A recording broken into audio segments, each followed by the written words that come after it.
Ngayon po magluluto ako ng binagoongang karneng baboy o pork binagoongan. Ang mga ingredients natin, yung ating pong karneng baboy, half kilo. Gagamit din po tayo ng gata, sambuong niyog po siya, na kinunan natin ng struck niya. Yung ating alamang o bagoong, bawang, paminta, bell pepper, at yung ating kamatis, sambuo po siya. Sibuyas, hiniwa po natin siya ng chop. At gagamit din po ako ng turmeric o luyang dilaw.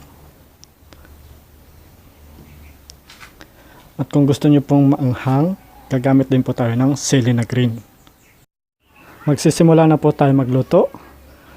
Sa isang kawali po, nilagay natin yung ating karne. Lagyan po natin siya ng tubig.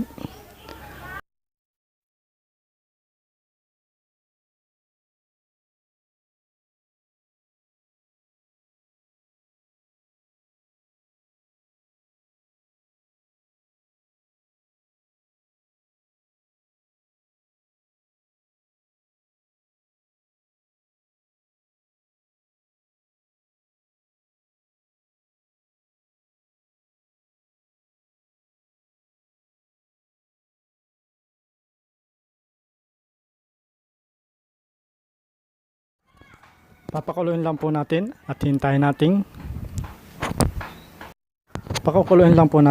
hintayin nating maubos yung ating tubig.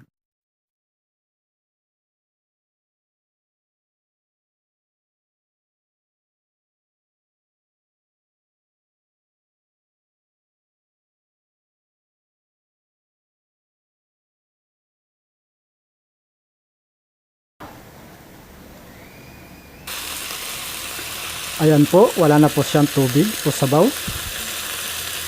Nasangkot siya na po natin. Ngayon po ay tayo naman ay maggigisa o isusutay naman natin yung ating karne.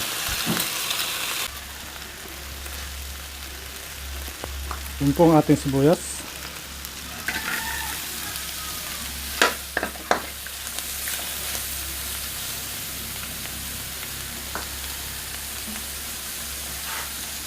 Bawang,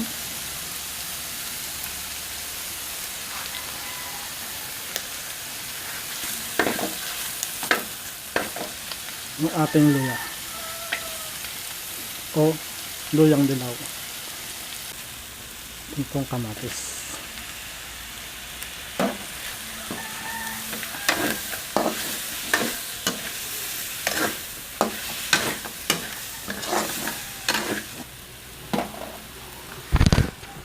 Ngayon po, nagisa na natin.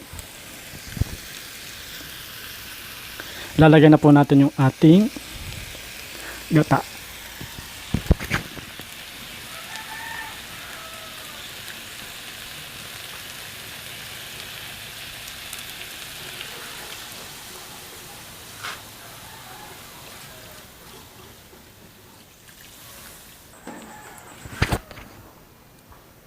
Lalagay na rin natin yung ating bagoong o alamang.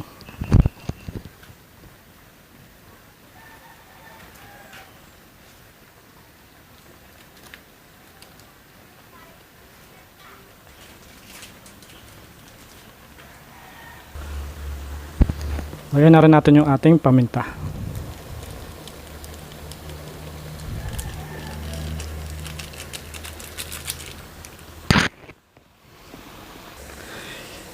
Hintayin lang po nating lumapot o magmantika yung ating gata at luto na po ang ating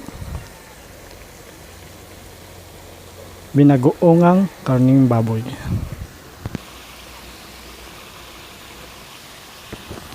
Lalagay na natin yung ating green na sili.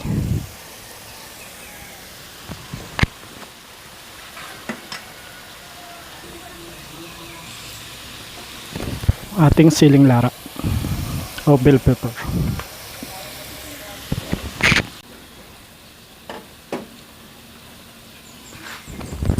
Ayan po, luto na po ang ating binagoongang karneng baboy o pork binagoongan. Nilipat na po natin siya sa serving bowl. Ready to serve na po ang ating binagoongang karneng baboy o pork binagoongan. Maraming salamat po.